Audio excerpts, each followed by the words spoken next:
सभी का एक बार फिर से कक्षा 9th एनसीईआरटी के अकॉर्डिंग तीसरा अध्याय परमाणु एवं अणु के अकॉर्डिंग एमसीक्यूज़ की श्रृंखला के साथ में मैं एक बार फिर से आप सभी का स्वागत करता हूं। और क्वेश्चन नंबर 1 में नाइट्रोजन का रासायनिक संकेत क्या है। देखिए, कोई भी क्वेश्चन छोटा नहीं होता। जो भी स्टूडेंट इसकी तैयारी कर रहे हैं उनको अच्छे से पता होना चाहिए कि कंपटीशन में कोई भी क्वेश्चन पूछा सकता है और वहाँ पर अच्छे से अच्छा स्टूडेंट भी थोड़ा सा अगर ध्यान ना दे तो गलती कर सकता है। तो ये जितने भी देखने वाले वीडियोस हैं, ठीक है, जितने भी छात्र हैं, जितने भी स्टूडेंट्स हैं, वो सभी इस बात को इंश्योर कर रहे हैं कि हर एक वीडियो आप देख लें, ठीक है, और ये पता कर लें कि आपको उसमें से क्या चीज़ आई क्या नहीं आया। तो आपको उसमें अपनी एलिजिबिलिटी पता चलेगी। जैसे अगर क्लास 12th का स्टूडेंट को ये वीडियो मिले, अरे ये तो कक्षा 9th का है, ठीक है, तो 9th का यह तो देख लीजिए कि आपको उसमें सब कुछ आता है या नहीं आता। तो इस चीज़ को भी थोड़ा ट्राई कर लीजिए, वहीं पर आपका असली नॉलेज वही कहलाती है, ठीक है। तो स्टार्ट करते हैं क्वेश्चन 1। नाइट्रोजन का रासायनिक संकेत कौन सा है। तो निकल एन से दिखाते हैं N2 N प्लस, ये आयन हो जाएगा, ठीक है, और ये N। तो यहाँ पर जो सही संकेत है, नाइट्रोजन को रिप्रेजेंट करते हैं हम N2 से, तो यहाँ पर सही ऑप्शन आपका बी। सोडियम का रासायनिक संकेत, सोडियम क्लोराइड अक्सर सुना होगा, ठीक है। तो सोडियम की शुरुआत Na से होती है, SO है, SD है, Na है, लेकिन Na स्मॉल भी है। तो यहाँ पर ये ध्यान रखिए, यहाँ पर कैपिटल है, स्मॉल है, तो रिप्रेजेंटेशन का जो तरीका है, पहला अक्षर कैपिटल, दूसरा स्मॉल। तो ये आपका सोडियम क्लोराइड रिप्रेजेंट किया था स्मॉल एन, कैपिटल N और स्मॉल a से। तो इसमें ऑप्शन डी आपका करेक्ट है। थर्ड पर आते हैं, निम्नलिखित में से कौन सबसे अधिक भारी है। सुक्रोज C12H22O11 के 0.2 मोल्स, कार्बन डाइऑक्साइड के 2 मोल, CaCO3 के 2 मोल और H2O के 10 मोल। तो यहाँ पर ये जो कैल्शियम कार्बोनेट है, कैल्शियम कार्बोनेट के 2 मोल ये सबसे अधिक भारी होंगे, क्योंकि सबसे पहले हमें इसका अणुसूत्र निकालना पड़ेगा और 2 मोल की बात करी गई है, तो इसका वेट सबसे अधिक होगा। तीसरे का सी आंसर आपका सही है। फोर्थ पर आते हैं, डाल्टन ने प्रतिपादन किया, डाल्टन की थ्योरी यहाँ पर आपको समझनी पड़ेगी। क्या किया था, द्रव सूक्ष्म कणों से बना, जिन्हें परमाणु कहते हैं। परमाणु आपका अविभाज्य यानी अनब्रेकेबल है, इसका सृजन विनाश संभव नहीं है।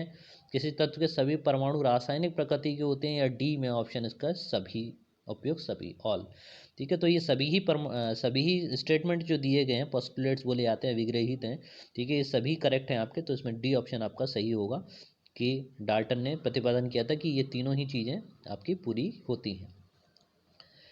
5 पर आते हैं, हाइड्रोजन परमाणु की रेडियस। देखिए, यहाँ पर रेडियस के बारे में कह दिया गया, तो रेडियस जो होती है वो काफ़ी स्मॉल होती है, ठीक है। तो यहाँ पर लगभग फर्मी में या 10⁻⁻10 एंगस्ट्रॉम में जाएंगे। तो यहाँ पर जो सही ऑप्शन है वो आपका है बी, हाइड्रोजन परमाणु की रेडियस लगभग 10⁻⁻10 की होती है। और अगर नाभिक की बात करें तो वो लगभग कितने पर पहुँचेगी, लगभग 14 से लेकर 10⁻⁻15 मीटर तक पहुँचेगी, ठीक है। तो नाभिक की बात करें तो 10⁻⁻15, और परमाणु की त्रिज्या की बात करें तो 10⁻⁻10।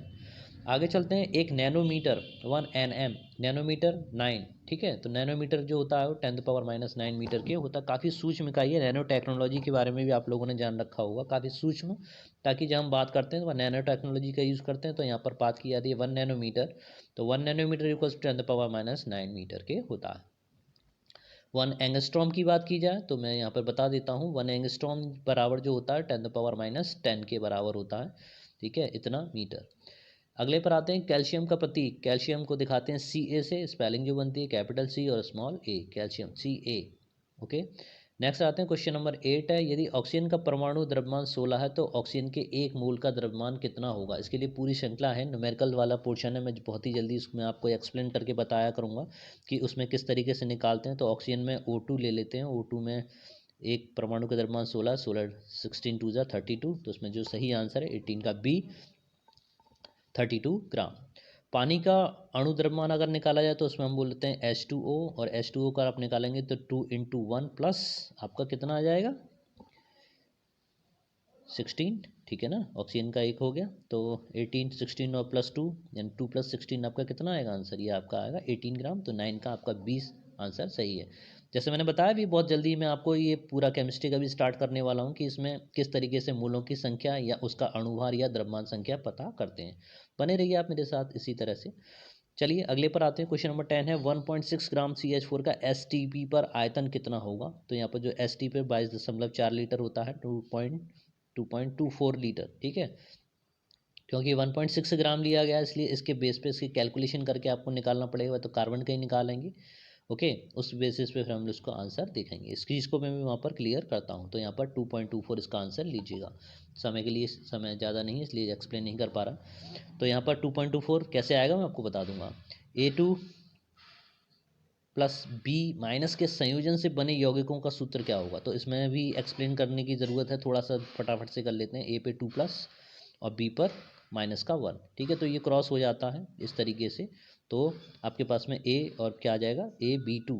तो इसमें जो सही आंसर है वो आपका क्वेश्चन नंबर AB2 देखिए कि इसमें A के साथ में 1 आएगा और B के साथ में आएगा आपका 2, ठीक है। आयनों का क्या हो जाता है, एक दूसरे के ऊपर स्थानांतरण हो जाता है। तो यहाँ पर D ऑप्शन आपका करेक्ट है, AB2।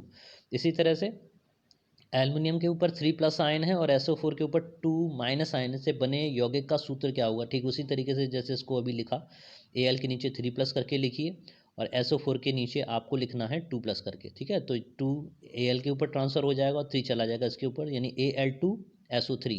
तो Al2SO4 का होल थ्राइस देखिए किस तरफ लिखा हुआ है। तो Al2SO4 का होल थ्राइस ये है। तो यहाँ पर आप 12 का A आंसर आपका इसमें करेक्ट होगा।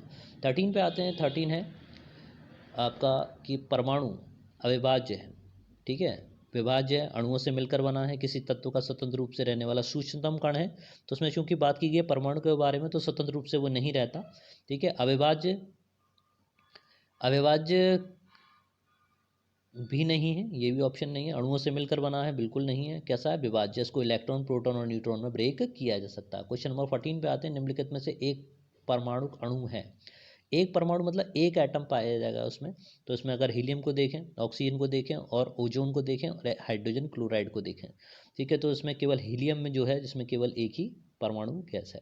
P4O10 में P की संयोजकता कितनी है। तो इसमें जो आपका ऑप्शन है P4O10 में P की जो संयोजकता वो आपकी कितनी होती है, 5 होती है। C=, इसमें जो आंसर आएगा वो आपका आएगा ऑप्शन नंबर C यानी 5, ठीक है। तो मैंने जैसे बताया कि इसके न्यूमेरिकल पोर्शन भी बहुत जल्दी स्टार्ट करेंगे, तो आप बने रहिए मेरे साथ। इसी तरह से मिलते हैं नेक्स्ट वीडियो में, तब तक के लिए जय हिंद, जय भारत, धन्यवाद।